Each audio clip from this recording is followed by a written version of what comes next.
Welcome to episode 12 of Associations Now Presents, an original podcast series from the American Society of Association Executives. I'm Lori Zoss-Kraska, founder and CEO of Growth Owl LLC, a consultancy that empowers associations with the best practices they need to connect with Fortune 1000 companies and other large organizations for corporate sponsorship, partnership, and philanthropic funding. You also might know me as the author of The Boardroom Playbook, a not-so-ordinary guide to corporate funding for your purpose-driven organization, and host of my own monthly LinkedIn Live that features both association and non-endemic thought leaders who provide insight and new ways of thinking in the area of sponsorship and non-dues revenue. You can find out more at thegrowthowl.com. But hey, enough about me. Let's take a moment to thank our episode sponsor, Multiview. Today, we're excited to welcome Brian Miller, Vice President of Strategic Partnerships with Multiview. Also joining us today is Kimberly Tuttle, Executive Director of the American Institute of Architecture Students, also known as AIAS, and Gilberto Lozada Baez, AIAS Board Vice President. They're all here to discuss key findings from new research on student perceptions of associations and how we can better engage the next generation of members. Welcome, everybody, to the podcast. Thank you. Okay, great. Okay. Let's start with you, Brian. Let's kick off for us today. What influenced your team to look into this topic? Great question. Well, we always look for ways to help our associations, improve their competitive advantage within their organization and any insights that we can provide along the way. It's very interesting for us because we have roughly 850 association partners that span 30 different industry verticals. Obviously, it's a mixture between trade associations and professional societies and professional associations. So when we look at the professional societies, that's really what we're talking about today, with this topic. We conducted some research and we're looking at kind of a years old problem of how do you engage the next generation of members, particularly in professional societies. So that's really why we commissioned this report in the first place. The other thing that was really interesting that, when you look at the landscape is this is, the first time we've got 5 generations working in the workforce, right? You've got the traditionalists, you've got the baby boomers, you've got, of course, Gen X, and then you have millennials and Gen Z.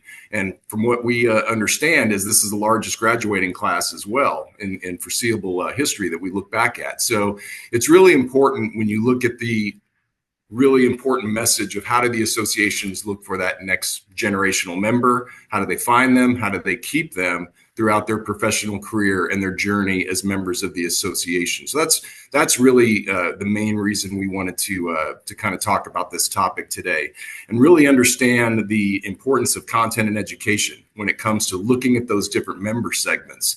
And as we continue to talk in this discussion, we're going to find that young professionals, students, recent grads, and particularly early in their career, they have different needs, right? So, from a membership perspective, it's really important to understand this segment and how, as an association, you engage with those younger members and be able to offer them what they need and what they're looking for in an association. So that's really the main reason why we did all of this.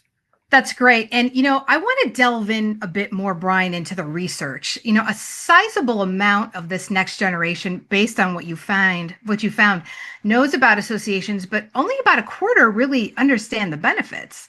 What do you think causes this gap, and how do associations go about closing that? Yeah, I think the biggest thing is the networking aspect, right? When you look at the younger generation, young professionals, they've kind of grown up in this digital environment and they've really made a lot of their connections and their networking through all of their other social engagements. So, they are familiar with associations. We found that through that research. 85% of them are familiar with associations and what they do in respective industries and professions. But really, it's looking at the value of that association for them when you're looking at what their needs are. Specifically, they're looking at career placement. They're looking at job. How do you help me create resumes? How do you help me create, strategies for looking for jobs and all of that? How to interview, things like that.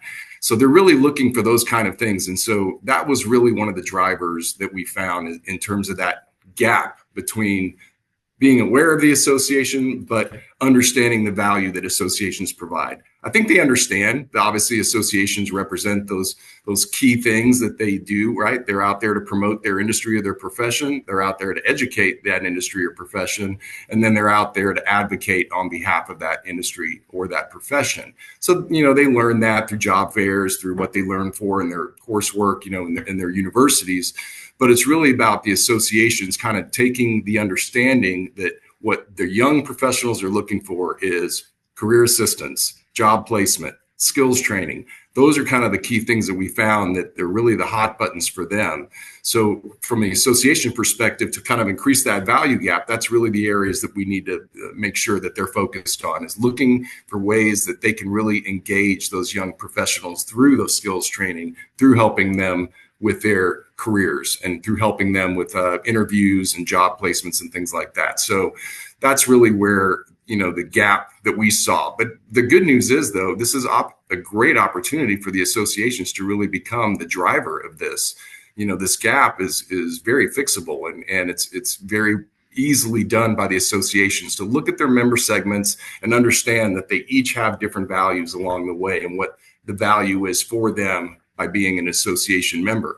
And then long term, obviously that's going to create a membership journey. So if you can engage those young professionals, meet them where they are, be able to fulfill their needs, then that's going to make for a better member as they progress in their careers. And then obviously things are going to become more important to them going forward. And it's the things that we talked about, the advocacy that the association does, the education that they provide, and well as being able to engage the different generations. When we talked about those 5 generations as well, and I'll just kind of leave it with this, this is, a perfect example of why associations need to look at not just a one-fits-all membership strategy, right? You really need to understand those different segments that are represented within your membership and then create different value propositions along the way.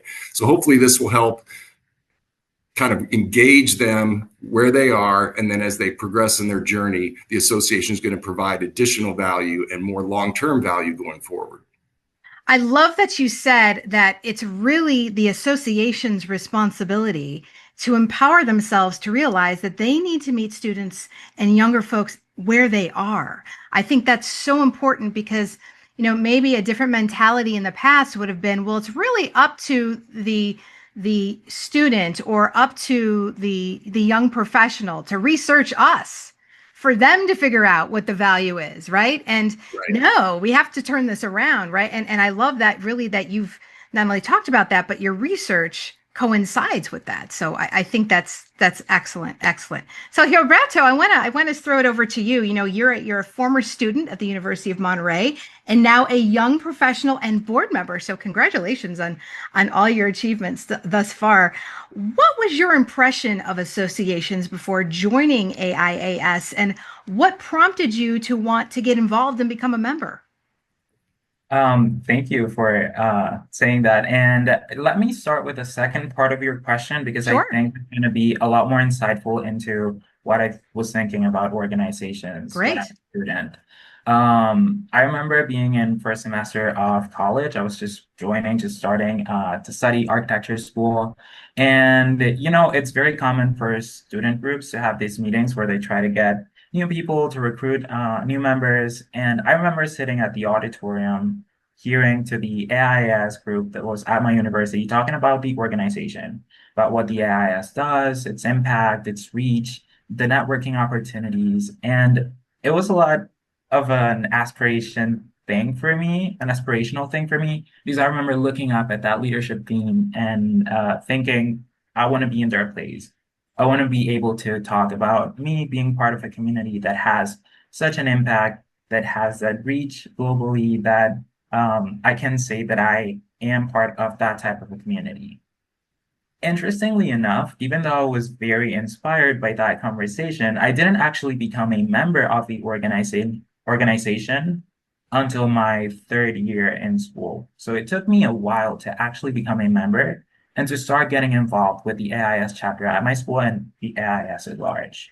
And I think that the reason why that happened initially is because there were many little barriers, but what helped me sort of go through them is that the leadership team at my school that was representing the organization at large really took the time to have a conversation with me and walk me through the details of what it meant to be involved with the organization, how to actually get my membership, and how to join the team, and really just collaborate with everyone that was at my local level. The reason why I'm saying all this is because it really goes back to the first part of your question, which is what did I think about organizations? And I think that my impression back then was that organizations were important and very impactful, but they always felt somewhat alien or distant in a way. It was like really hard to access the organization and become a part of it. And even though I was really interested, there were so many barriers to it. Little barriers, but they all added up eventually. And they made me unsure if my time, because I was in school, I didn't have a lot of time either. My energy, the money that I would spend in my membership would be actually worth the investment. Because of course there were a lot of more important or direct things that were a little less foreign and that felt like they guaranteed my success in my career or my education.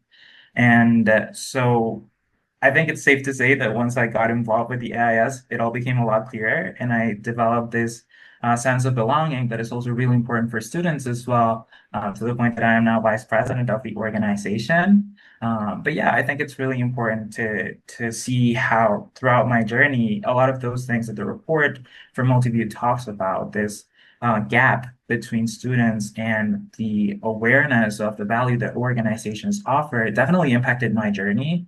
And it was because of that engagement with people and with the organization at the local level that I was able to overcome it and actually get involved. So, Gilberto, I have a follow-up here. I know if I'm an association leader and I'm listening to you, I'm listening to you very carefully. You said something about barriers, and I think that's something that associations would want to hear more about. Would you be open to talking about one or two of the barriers that you referenced earlier? Of course. I think one of the most important ones, especially for students and younger professionals, is cost barriers, right? I Yeah. think that is one of the more important ones, and we're all aware of it. The other one that I would reference is sort of time availability, especially with my experience being in architecture school, is a very Yeah. demanding profession. And so any time that I would have available, I would cherish it very much and try to use it to whatever would bring me the most value and sort of like success in my future. And probably another one is familiarity, or this idea of perhaps elitism that I would mention, because a lot of the times it feels like organizations are a closed off group that is not really welcoming to other perspectives. I can honestly say now, being a lot more acquainted with organizations and having been on the board of other organizations as well, that that is never the goal, or that is rarely the goal, because we all as organizations want to get as much members and as much involvement as we can. But there is definitely that barrier of not being acquainted with something and being slightly intimidating that is present for students and potential prospect new members. Thank you so much for sharing that. I think that, again, that's going to be really eye-opening to a lot of associations that are listening, especially from the point of view of a young professional like yourself. Kimberly, I want to move over to you for a moment. You know, many students are graduating with limited real-world experience and unclear next steps. And it's a crazy world out there, right? We just don't know what's going to happen. But how are associations, especially those with student branches, or in your case, an entire student-based organization, uniquely positioned to support that transition for young people? Yeah, that's a great question. So the AIS, we were founded in the 50s, and we branched out and became our own organization and nonprofit in the early 80s. So we've been, we're hitting our 70th anniversary. Wow. And the sole purpose, I mean, our mission is advancing leadership, design, and service among architecture students. But I think a lot of the work that we've done, and I just stepped into this role about a year ago, but I did work for the organization for 4 or 5 years, several years ago, really focusing on partnerships. And so AIS, I think, is uniquely positioned to bridge that gap between education and practice. And so we honestly, a lot of our programs are are built on mentorship, internships, and building leadership skills to help transition them into practice. Because we're student-led, our program is deeply relevant because we're not guessing what the students need. We know what they need because they tell us. Our board is entirely made up, well, not entirely, 70% made up of students who are actively in school and are the ones who are guiding our efforts, talking about what they need. And so we look at things like portfolio reviews, design competitions, career preparation workshops, and we ensure that our students don't face that what's next moment by themselves, right? They have this community. That is a strength of our organization. And then when we engage with partners, because we're associations, we're nonprofits, most of us rely on partnerships, we talk with our partners about how, because our members are not actively buying. They're not currently consumers in our profession. So we have a different pitch to our partners. And that's really, let's build brand awareness while we develop content, career programs, leveraging your brand. And so, for example, several years ago, we had this one elevator company that was one of our bigger partners, and we used that to put together an elevator pitch competition. And so we leverage our partners by building these career preparation programs to help build that relationship and build the gap and bridge the gap between education and practice. So when they graduate and they're ready to set foot in the workforce, they have a lot of the softer skills that professionals are looking for when they hire young career. Kimberly, let me just say, as someone who works in the corporate sponsorship and corporate partnership arena, that you found an elevator company to sponsor the elevator pitch competition makes me so excited and so happy. That's wonderful. Brian, I want to send it back to you here. You know, we've talked about young professionals and what they need, what they want, and they expect from associations. Did your research reveal the best channels to connect with them? Yeah, I think it's no surprise that the best channel is social media. Yeah. You know, and this kind of goes back to thinking about the associations and their identity. When the associations think about their identity and who their competition is, right? It's very interesting because most associations will think, okay, my competition is this other association that is in my space or in my industry or profession. It's really changing. Competition now is really evolving for associations. Their competitors now are these social platforms. I think LinkedIn is one of the largest competitors to associations, particularly when it comes to young professionals, right? And they're looking at these resources through these social channels. LinkedIn's a given, right? It's one of the best places for career guidance, career resources, helping you further your career. It obviously changes with different industries. Obviously, the engagement is different with LinkedIn, but it is still a very important and viable channel. And with some of the new add-ons that LinkedIn offers, particularly perhaps the LinkedIn newsletters is a good example. It's a fairly recent addition. Associations can really utilize that where they can say, okay, let's create a LinkedIn newsletter channel that's specific for young professionals, for students, for graduate students, and then maybe a different newsletter that's attacking a different segment of their membership as well with different content and so forth. But LinkedIn, of course, as we said, is a given. The other big channel, of course, for young professionals is by far Instagram. That was what we saw in our results. And that really is understandable. When you look at Instagram, it's more of this edutainment, right? So it's education mixed with entertainment. And being able to create short form content that's really impactful and really hitting those key topics that we found through the research that are important for young professionals, the career skills training, job placements, interview and resume building, things like that. So it's important to know how to utilize those channels, creating the right kind of content for that channel. You know, when you think about associations, their competition are any organizations out there that are competing for their members' attention.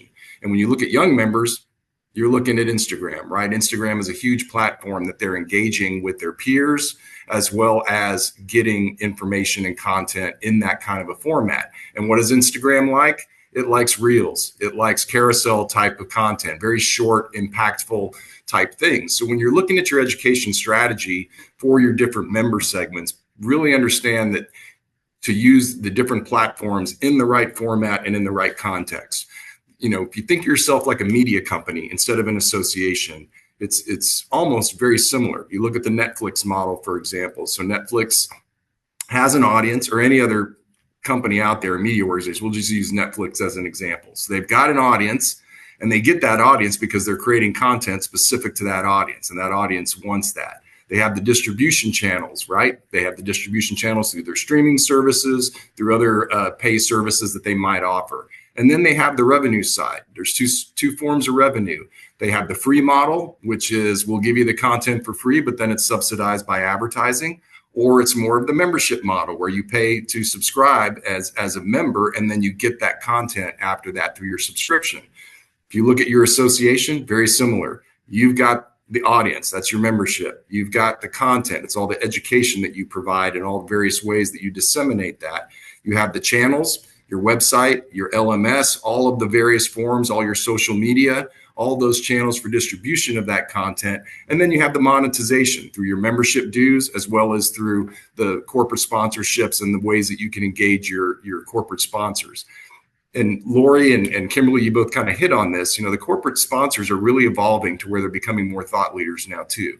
That's a huge thing, because now they're not just selling products or services, they're engaging with your members. And if you utilize your sponsors to really engage them with your membership as thought leaders, then they can become even more important in the whole strategy of the association going forward. It'll give them more opportunities to spend money with you and be able to utilize those in all those different channels. So to kind of sum it up, you know, it's the right content in the right format, through the right channels, and in the right time and context. So from a young professional standpoint, being able to meet them where they are, like we talked about before, is really important. So utilizing your social media and understanding that this is where they're engaging. You know, a third area outside of LinkedIn and Instagram that we found really interesting is young professionals are also utilizing Reddit, because Reddit's an anonymous channel that they can go in, look up a topic, and be able to engage with other anonymous members to really talk about things and be very specific. So when you think about what's the competition with Reddit, are your community pages. Every association has community pages that they utilize for their members, so their members can engage and so forth. So there's a gap there as well. The young professionals are probably using Reddit more than they are using the association's community pages. So it's important to understand that channel as well, because Reddit is a source of information that they're going to also. So look at all the various topics within your industry or profession that are happening out there through those various subreddits. See what's important, see what they're engaging with there, and then be able to incorporate that into your strategy when you're looking at your different membership strategies and how you're getting your content out there. But again, everything in its right place. Brian, I think this information is so valuable, because I got to be honest, I know associations that don't even have an Instagram account. And basically, your research shows that young professionals are utilizing Instagram for finding career information, for getting to connect with mentors potentially. I mean, there's a whole world out there of how young folks are utilizing Instagram in ways that maybe other generations don't realize. So a call to action today, if anything, if you're an association and you don't even have an Instagram account, get online and create your Instagram account and get started. And I can imagine too that there are associations out there that don't even know what Reddit is. You know, it's a new concept to them. So I just think this information and what you have in your research is so valuable, and I really appreciate you bringing this to the forefront.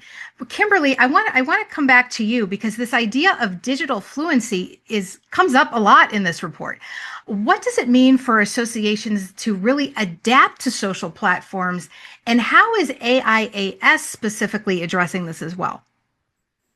That's a great question. And as Brian kind of alluded to, it's not just being on social media. So first off, if you don't have an Instagram, definitely get one. But it's understanding where your members are and being good at creating content that works for them. So it means understanding the language of each platform and using it to tell your story in a way that invites participation. For us, it looks like very interactive content, telling student stories, student spotlights. We have a chapter leader of the month feature. We have a chapter of the month feature where we highlight, I think last fall, we highlighted a lot of our global chapters to share more about the work that they're doing. We have live takeovers when we're at our conferences, and we use our platforms to celebrate not just architecture, but really the people behind it. We're constantly looking at, Gilberto is our social media guru at the moment, and we're constantly looking at how our posts perform. Are there good times? What is the most engaging? And how can we continue to skill up our social media channels? But it's also not just where, but how. So one of the really unique advantages we have is that we have the next generation. These are our members. And so we get to experiment. They're using, as Brian mentioned, they're using the social platforms in ways that are very different from previous generations in both good and potentially negative ways, right? We also have a lot of conversations about data. And I'm not talking about data in this terms of analytics, but where are you getting your information? Is it accurate? Is it right? We have a lot of conversations like, well, where did you learn that? And it's like, oh, I saw it on TikTok. Well, are we having conversations about misinformation? And so just also those are pieces that we have to talk about, is because where is this next generation digesting and receiving their important kind of news and data like that. So we regularly check in with our board about what platforms are actually relevant. Another conversation, I keep bringing this up, and Gilberto, we keep having this conversation, but for example, I keep asking, should we be on TikTok? Like, is that where we need to be? TikTok is huge, but when we've had those conversations, Gilberto and the rest of the board is like, that's not really where students are looking for that professional or academic inspiration. That's not the type of engagement that happens over on TikTok. So instead of chasing trends like that, we really try and stay intentional, focusing on the platforms and the content that match the message and meet our members where they are. We're also doing a lot of work in exploring what other similar organizations are doing. So, for example, NSLC, which is the National Student Leadership Conference, their Instagram channels are a great place for us to find inspiration because they are very, very member centric. And so that's something that we continue to aspire to be. And so we use that research to help us continue to dig in, because NSLC is actually the generation before us, right? So, or maybe not generation, but they're high school members, right? And so as we're looking at how they engage with high school students, we start to think about, okay, how can we leverage some of the things that they're doing to continue to bring impactful, member-focused engagement to our channels. Let's take a quick break from our conversation for a word from our episode sponsor. Multiview is the leading B2B digital marketing agency and trusted advertising partner for associations, proudly serving 850 plus partners for 25 years. Their no-cost, purpose-built solutions help associations engage and grow membership, connect members with vendors through digital channels, and unlock new streams of non-dues revenue. As an extension of your team, they manage digital advertising sales on your behalf, freeing up staff time and resources so you can focus on what matters most, advancing your mission and serving your members. Learn more at multiview.com/association. Kimberly, as I think about some of the association executives that might be listening, they might be thinking, this all sounds really good. The research is there. This is amazing. but I need tips on internal buy-in. I'm working with a chief marketing officer that just isn't 100% sure I should be spending all this time on Instagram or on Reddit. Do you have any tips that you might be able to provide to kind of bridge the gap between maybe a person or a thought internally that isn't completely bought in to spending time on these socials? Well, as I often tease my officers that if they leave me alone with the social channels, we might get something that they don't want. Oh, I love it. I'm not even going to talk about the platforms that we shouldn't be on. But I am very well aware of my abilities and understanding where social is. And I guess for me, it's just I have no like. I'm going to struggle when Humberto leaves us because we don't actually have a social media team. We are a very thin, lean team, and so for us, we all do all of the work. So I would say for anyone looking to get upper buy-in, I would show the data, talk about how. Maybe do a test run. I think so. I used to work for a large architecture firm, and they had a very, very robust social media team. And I learned a lot from her too. Whereas if you are looking to try and test things out, stories and reels are much easier to do that because they don't live on your feed, right? They don't live on that landing page. And so those are more opportunities to explore what works and what doesn't. And so what I would say is, make sure you're staying by your brand guidelines, make sure you're meeting the needs of the organization, but feel free to try and experiment in stories and reels, especially on Instagram, because they disappear after 24 hours. And you can gather the data and then take that data to go have conversations. So I see Brian's come off mute. So yeah, I just wanted I completely agree with everything you're saying, Kimberly. We found the same thing. First of all, TikTok was not very impactful in the data results at all, but Instagram was. And when you look at the algorithms of Instagram and what it likes stories, it likes those reels, and that's how it measures the engagement, and that's really how things get promoted. So everything you said was spot on. I will add one other thing too that is interesting that we've just seen in the B2B media side at Multiview. We've been working B2B media as a company for 25 years. This is our 25th year coming up here in a couple months. And one of the things that we're finding that's an interesting new trend is that the influencers usually are a B2C type of content. We're now finding that influencer content is really creeping over into the B2B segment as well. So something to think about as an association executive as you're developing your social media strategies, and particularly with Instagram and those type of platforms where it's very edutainment type of content.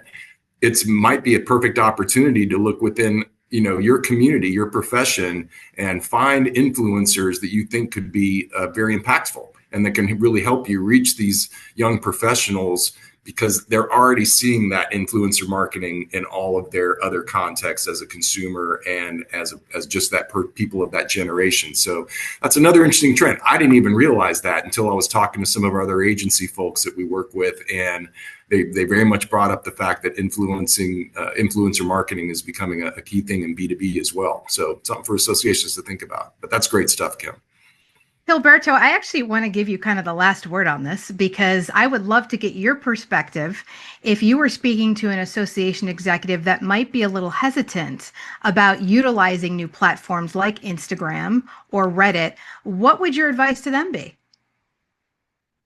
That is a good question. I think it's important to understand that culture plays a significant role in how we're marketing to our potential members as well. Yes. And when we talk about culture, there's this element of what the professional sphere is, but when you're talking about younger professionals and students, there's an added element to it of that student or young professional experience that also plays into how you're marketing towards them and how you're getting that message to them. So I guess that would be my advice, sort of understanding that there are different components to that, and that really that is something that you can use to understand how to better engage with them and how to get that feedback from potential new members, especially with younger audiences. That's perfect. That's perfect. And Gilberto, while I still have you on the mic, Mhm. let's talk a little about events. The report also talks about the need for in-person, especially smaller scale events. What is the role for in-person events, do you think? And do you have any recommendations for associations? Yes. So, with the AIS, it's interesting because we have an international presence. We're in over 24 countries, and that makes it really hard for us to get in-person engagement with our members, even though we would love to. But it's a little bit tricky. So, I think something that helps us is that within the structure of our organization, we have baked in layers of engagement, and that includes in-person engagement that sort of ties into the whole way we operate as an organization. And when I'm talking about that structure, just for a little bit of exposition, I guess, it's that the AIS is composed of chapters at universities. And so that is the first tier. Beyond the individual, students can engage with the teams at their school. And that is a great way to get in person and a little bit more casual engagement with the organization as well. Beyond that, we also have sometimes several chapters in a same city or within hours of each other. And so that creates opportunities for a bit of a larger scope engagement where students travel to, I don't know, nearby firms to do a firm tour or local architectural landmarks that they want to visit and explore. That is another great opportunity to get that. And then we can start moving up the ranks and we have our quad and regional engagement. So our chapters are grouped in regions within the US and internationally, and they get the opportunity to engage with our directors and with other people within their larger regional location to get that experience as well. And finally, we have the national and international component where we have our conferences and other types of programming. So what I'm trying to say here is that, yes, we have in-person options for our students, starting from the chapter level to the national and international level, and it's sort of a tiered structure. But what that allows us to do is to have this bottom-up structure that informs what we do as an organization at large. And the way that I try to think about it is that it helps to create this sense of belonging, which is very important for students and emerging professionals as they explore their future, really. And beyond that sense of belonging, it also gives them this agency and it empowers them to engage with a larger community and in a different approach, sort of like thinking about how we're marketing towards them. I would also say that this tiered structure helps it so that out of sight is not out of mind necessarily, because they always have someone in their near vicinity that they can talk to or approach if they have any questions about the organization. And so this is how the AIS operates in general. What I would say as a piece of advice is that sort of what you were saying earlier, Brian, it's very important to meet students where they are and young career professionals as well. But using that engagement and that opportunity to meet them where they are to empower the approach that the organization takes to engage or to operate at a larger scale, and really using these small scale efforts to empower the large scale operation of the organization as well. Kimberly, did you want to add on to that? Yeah, I just in 22 and 23, as we were coming out of COVID too, especially, we had surveyed our members. And, top importance in AIS member benefits was that networking. But a quarter, they rated in-person events as like their second choice, the second reason most impactful member benefit. So we've really, and I don't know if that's, because we were coming out of COVID, but that definitely is something that we have not seen tick down in the past couple of years. It's only kind of ticked up. And so as we get back into play in our in-person events, we're definitely seeing an uptick in our numbers, kind of slowly getting back to where our pre-COVID numbers were. But the students had identified that in both years as like the top two priorities of why they wanted to be a member of the organization. That's great. And I think it goes back to Gilberto's point about creating that sense of belonging and community in these events. And Brian, I want to talk to you about that in terms of larger scale events. How can associations include young professionals in larger scale events in things like annual meetings and conferences? Yeah, and boy, that was just great insight from Yeah. Gilberto and Kimberly. It really, really ties into the data that we're seeing in the report. And, one of the other key takeaways outside of, this awareness value gap that we talked about, and then the second big takeaway was the digital fluency that associations need to have to engage with the younger professionals. The third thing that we found was exactly what both Gilberto and Kimberly were talking about. It's the revival and the return of in real life. I don't know if it's because of post-COVID, but I think a lot of it's just, younger professionals want to engage with their peers.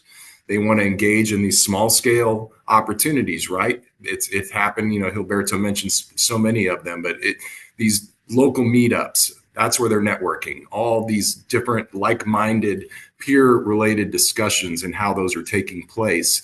They can happen online, as we see. Obviously, it's happening, as we talked about with Reddit and all the various subreddits communities that are out there. But again, it's also happening in real life, locally, from the bottom up, starting in their chapters, in their organizations, in their schools, in their universities, in their young professional career networking that they're doing in the various ways. So I think if associations can replicate those small scale events in their large scale events, that's going to be a really key thing going forward from that engagement.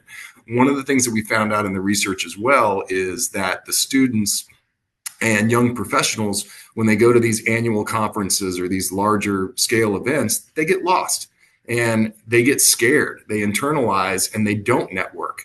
They don't engage because it's just too much. And a lot of the content that's even happening in there is maybe content that they're not even interested in. When we go back and think about what we talked about earlier and what their needs are, maybe those large scale events aren't really hitting those topics for those young professionals. But I think the biggest thing is that they just feel like it's lost. So there's different things that associations can do to kind of bring that small scale structure to their large events where they can kind of replicate those meetups, right? Where you engage the peers within their community together in these small scale type opportunities within the large scale events.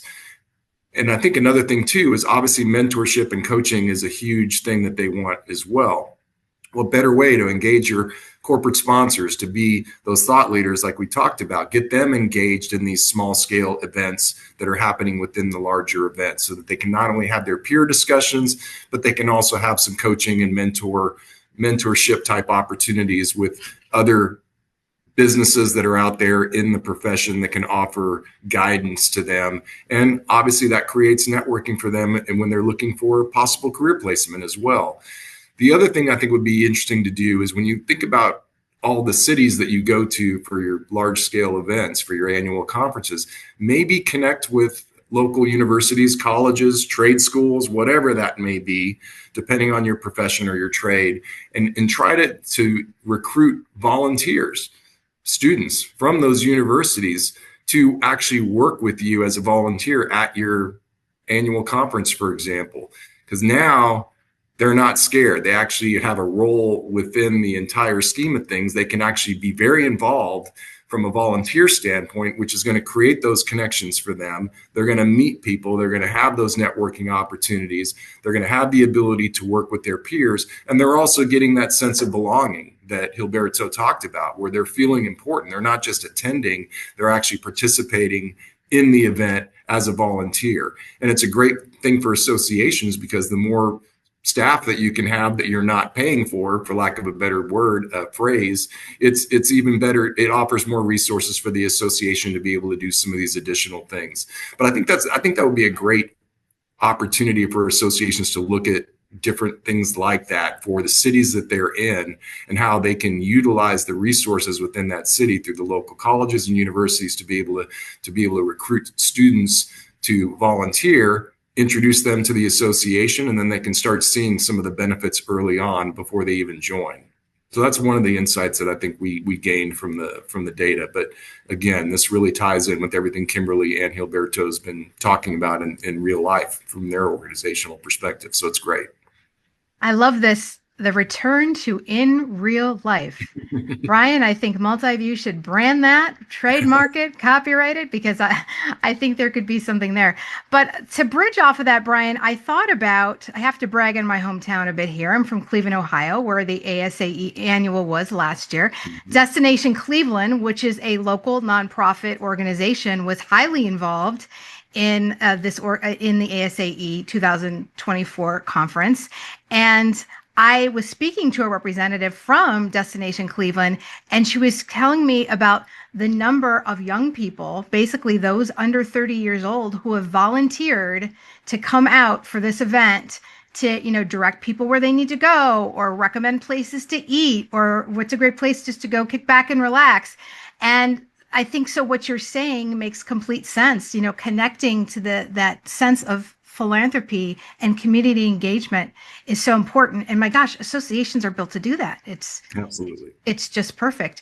So Kimberly, how do you work with the American Institute of Architects to help young professionals transition from student to professional membership as we kind of move to membership conversation now? Yeah, sure. So we've had a long history and partnership with the AIA, and it's both collaborative and strategic. So we work together to build a strong pipeline from student to professional by starting early. We introduce our students to the broader architecture ecosystem through a lot of regular exposure to not only AIA, but what we call the alliance organizations, which are the 6 organizations that really lead and direct the profession as a whole. And the 6 organizations are regular attendees and partners at our events. So they don't just show up. They actively engage the students through volunteer opportunities, mentorship, and insights into future roles in the profession.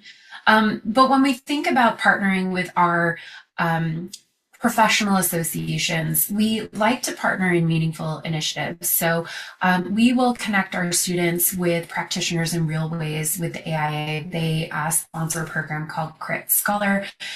We have Crit Journal, which is our student architectural journal that students write the articles, they do the research, and we put that out once a year. But we also have a program called Crit Scholar, which is really about research. So for architecture students specifically, we usually end our education with a 1 or 2 year thesis portfolio.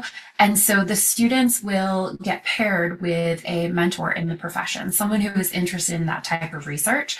And we'll pair them, and they will have that mentor to help provide perspective, create connection for them throughout their research project. They also get a little stipend, which is helpful for any student. But what that's really helpful is that they are really getting paired and introduced with someone actively in the profession who is interested in the type of research that they're doing. So they're making those connections early, which may lead to that job opportunity later down the road. Through our Freedom by Design program, which is a program where students tackle real world challenges in their local communities. So it's not necessarily a national program, but it is a local chapter program. The students, we've partnered with NCARB, which is our licensure. They facilitate licensure, and the students gain hands-on experience working with clients, working alongside licensed professionals, and seeing the tangible impact of their design work. So it's a really great opportunity for students to kind of going back to our mission, leadership design, and that service component, where students get to give back to their communities, partner with local architects, and also continue to build that network for them. We often remind students, and I worked in a large firm. It's not just what you know, but it is who you know. And we know that, right? We know that.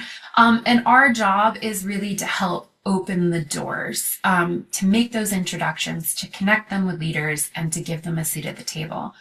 But we are very clear with the students that they have to do the work to get in and earn that interview. But as we, partner with our professional associations as they move into contributing member of the profession. We see that transition from student to professional as more of a continuum. It's not necessarily a handoff. It's really ensuring the profession stays connected to what the students are doing, that they are aware.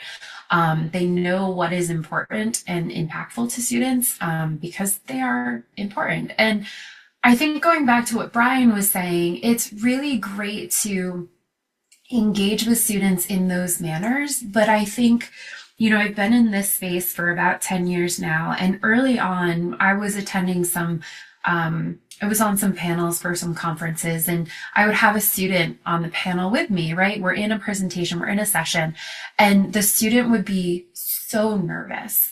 And I looked at this one individual, and I looked at her and I was like, you are here for a reason. Your voice is extremely important. Employers and practitioners want to know what you think and why you think that. So dig into that, lean into that, and don't be afraid to be your authentic self, because that is going to be more impactful than saying things that you think people want to hear. You were there for a reason, and we are that voice of the students. And so that's why we try and make sure we are where not everyone else can be, so that we are advocating for our members. Kimberly, I can imagine maybe some that are listening to us today or watching are thinking, wow, Kimberly's really got her act together. I mean, they've got a really good system. I mean, wow, I'm a little overwhelmed. So what advice would you give to somebody that just is even just starting to have a conversation about how do we help young professionals go from kind of the student mindset of membership into more professional membership? Where do we even begin? What's your advice on that?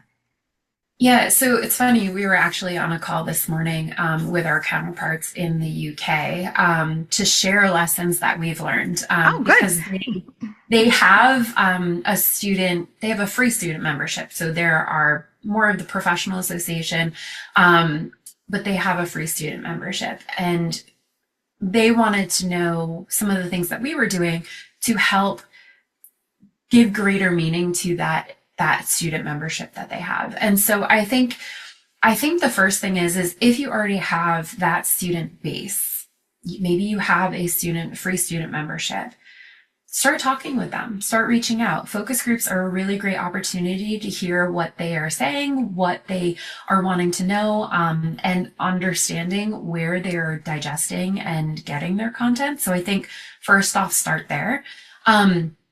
Second of all, I think if you don't have that student membership, I think start with your local university, right? Reach out to that program. If they have a program with your professional degree in it, reach out, see if you can go in and just talk to the students. I still go back and talk with my high school about the technical education. I do that probably once every other year and learn what the students are looking for. Why are you thinking, why do you want to go in this career path? What do you think the profession looks like? I think that is also like myth busting 101 right there, right? When you ask students what they think, oh, what do you want to do with your career? And they say, for architecture, I'm getting into the nitty gritty, but I want to do residential or commercial. And it's like, okay, but commercial architecture is like, there's so many things you can do. And so I think for us, it's also about awareness and exposure. And just that exposure can help students understand better where they fit in that profession. And that's something that we're really trying to be more intentional around, is the educational exposure of students. If they have a better understanding of how they fit into your profession, they might hit the ground running much faster than someone who's still kind of floundering. So I would say go back to your universities if they have a program that is related to your discipline, and just go talk to them. Ask them, what do you guys want to know about? What do you think the profession looks like? How can I help you? I think those are great opportunities to start to dig in.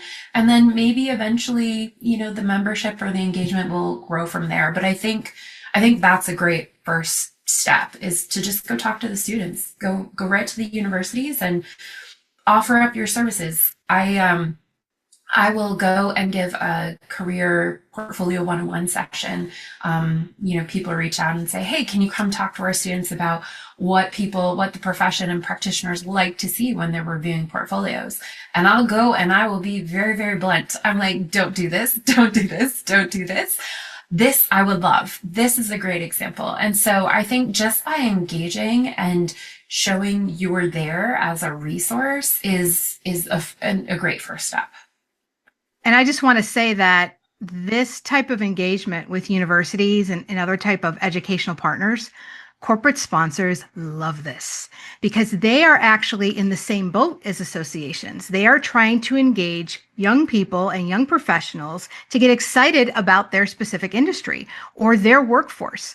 So when I have associations asking me, well, Lori, what are corporations sponsoring right now? What are they interested in? The number one thing still is anything around engaging young professionals to get excited about what we're doing as a career path. And that's something you share. So really, you can take some of this work that Kimberly's talking about with outreach. You could even potentially put some sort of formalized program around it and find a sponsor for it. I mean, the opportunities are endless. I just had to go down that road because I play in the sponsorship sandbox here, right? All right. So Gilberto, let's go back to you. As a student-based member organization, you talked a little about this earlier, but can you talk more about the AIAS unique leadership structure that's comprised of both students and recent graduates? Of course, I think Kimberly just gave a pretty detailed and accurate, spot-on description of what our organization does to engage these young leaders and to really empower them to go about their journey in architecture and just their leadership journey in general. But basically, we are a student-led organization. So not only do we have our student members, we also have our local chapter leaders, our regional directors, our committee chairs and members, and our board of directors that are all comprised of students. So that is a great way to have that untapped, unfiltered feedback from the younger generations about the profession and what they want to see in the future, and to use it to have these conversations with other industry partners and allied organizations as well.